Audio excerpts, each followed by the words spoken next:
When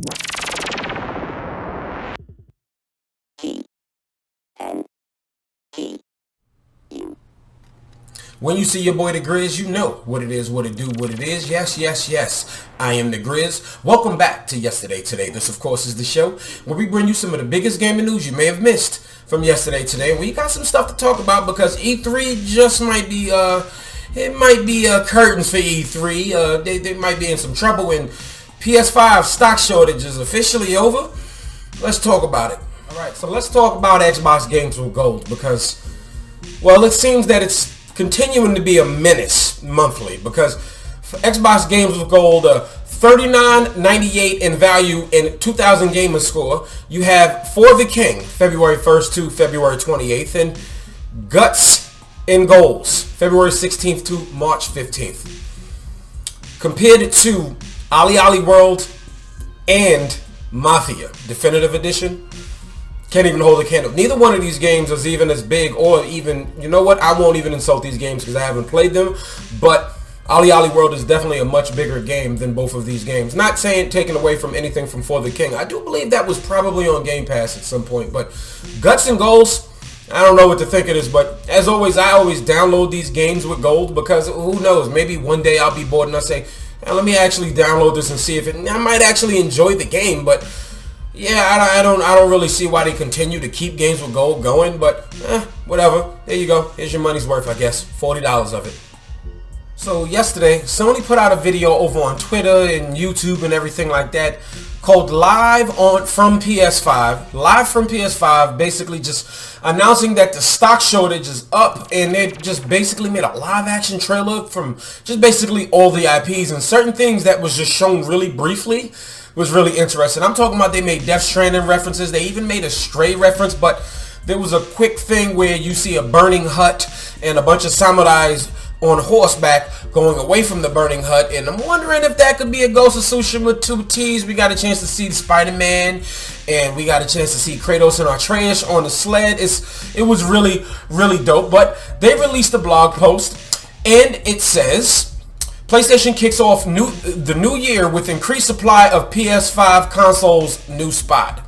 Since the launch of the PlayStation 5 just over 2 years ago, can't believe it's been that long already, we've introduced incredible games like God of War Ragnarok, Ratchet & Clank Rift Apart, great game, Gran Turismo 7, Horizon Forbidden West, and Returnal, which showcase the boundless creativity of our development community and the extraordinary experiences they've been able to build on. To all our fans, thank you for your patience as we navigated unprecedented demand for the PS5 console and global challenges. If you're looking to purchase a PS5 console, you should now have a much easier time finding one at retailers globally. Now, about a month or two ago, a friend of mine, I went with them to GameStop, and we walked right into our local GameStop here in Brooklyn and found one. Easy. I said, yo, y'all got PS5s? They said, yeah, hold on, I'll be right back. And they grabbed one.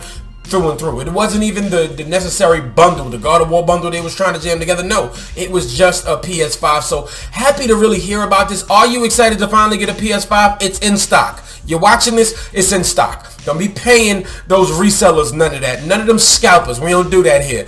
Make sure you go and get your PS5 for the regular MSRP, baby.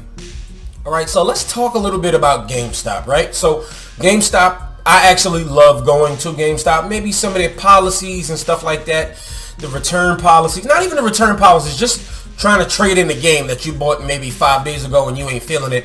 And you just only getting paid like a crappy percentage. Or they always had some type of shipping practices. Listen, GameStop definitely doesn't have the best rep. But I kind of hope they never go away. Hopefully they just get better and maybe we forget about the bad. But man, this is an era that it really doesn't look good on the part of GameStop. So Fire Emblem Engage recently came out, and you would think that the person that played Alear with Brandon McInnes, he would be able to at least acquire a definitive Divine Edition from GameStop, but he wasn't able to. He actually got a little vocal about this on Twitter, and he said, laughing out loud at GameStop, just called to let me know that my pre-order of the Divine Edition of Fire Emblem Engage sadly won't be fulfilled because corporate had them selling pre-orders without guaranteed stock. I voiced the lead in the game. He pointed that out right there. Where they originally told me it was delayed the night before release, I got a digital copy instead, and then bought a Divine Edition on eBay from a reseller. But it irks me that people gave money to GameStop believing they'd get a copy of something special to them, and we're duped. Just want to let y'all know to save y'all some grief when a game really important to you drops in the future. But somebody came and just said, hey, why do you think they should just give you something? And this appeared to be trolls, but then he answered. He said, nope, I don't deserve special treatment from GameStop because I voice a character in the game. But I have every right to use my visibility to shed light on this in order to prevent other people from wasting their money in the future and being let down by them. Now, this is absolutely correct.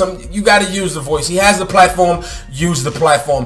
GameStop shouldn't be doing this because what corporate was telling them, just keep taking pre-orders even though we probably can't fulfill them. That's trash. I'm just straight up saying it right there.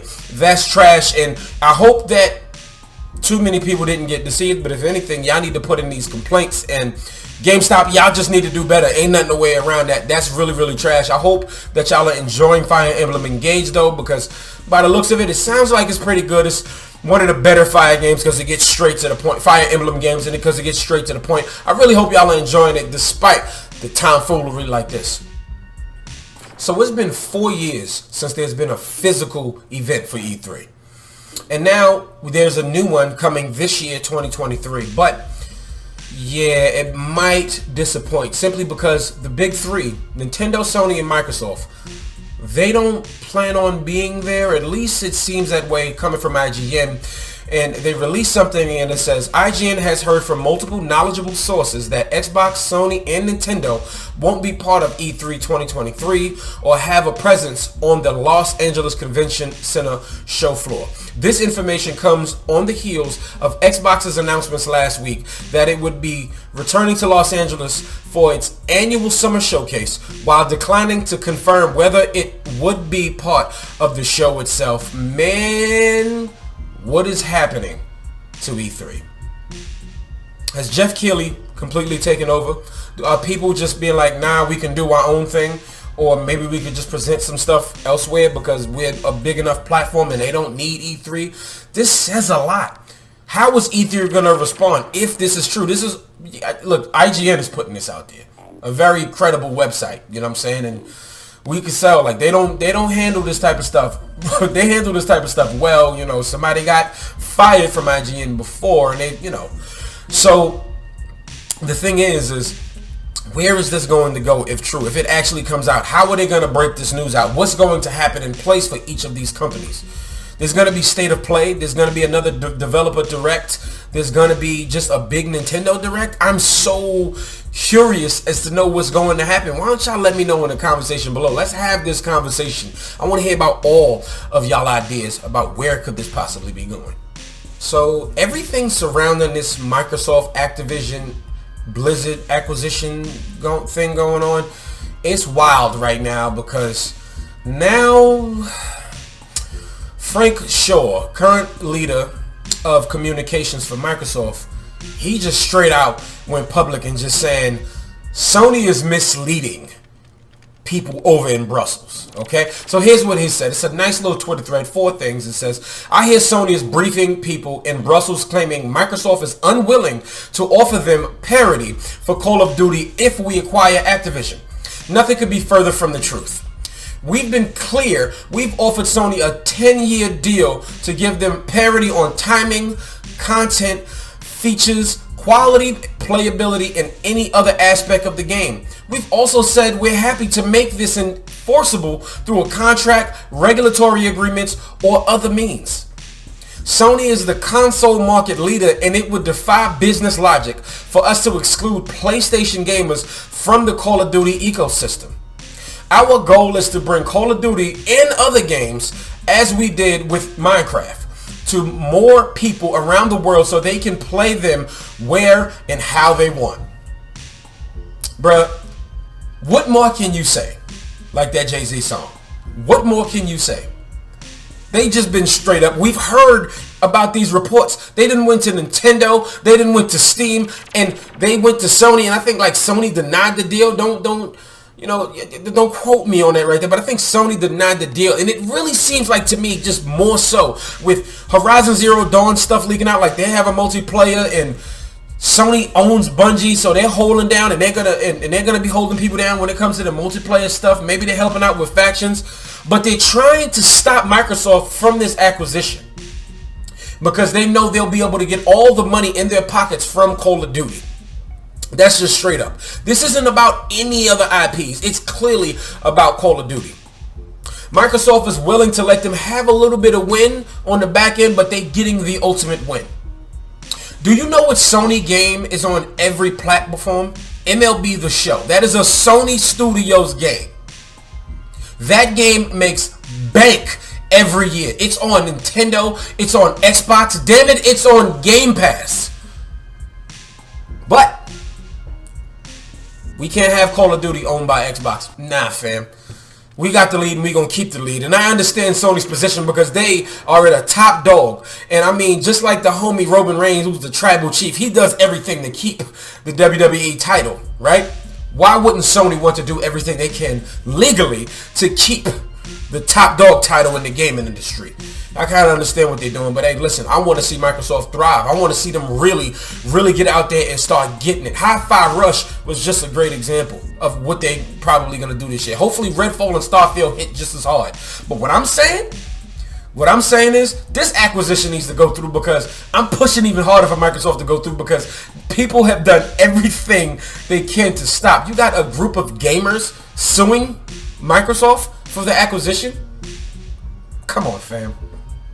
And that's a wrap for today. Thank y'all so much for tuning in, and let me know what you think about everything down in the comments below. Are y'all happy that PS5s are in stock? Had any of you just recently gone out to the store and be like, oh, a PS5, and just really bought it? And then what you think about this acquisition with Microsoft and now with Sony, because they subpoenaed Sony to come to court and they just throwing some more stuff out there. This stuff is actually getting a little bit more interesting, but we are supposedly nearing the end of this acquisition because they were kind of anticipating that it would be concluded, I think, sometime in the middle of this year. I'm really interested. So let me know what you think about that down in the comments below. And on your way out, if you're new here, hit that subscribe button, the red button, and then you go ahead and hit that bell notification. Turn them all on so you know when your boy is posting. I post Monday to Friday, 9 a.m., helping you start off your workday. Make sure you also hit that like button. If not, hey, if you disagree with anything you heard here, holla at your boy in the comments and let's have a healthy dialogue. I definitely like to have conversations. Or you can follow me on all forms of social media so we can have our conversations there. Regardless, I appreciate you. Holla at your boy. This video is for me.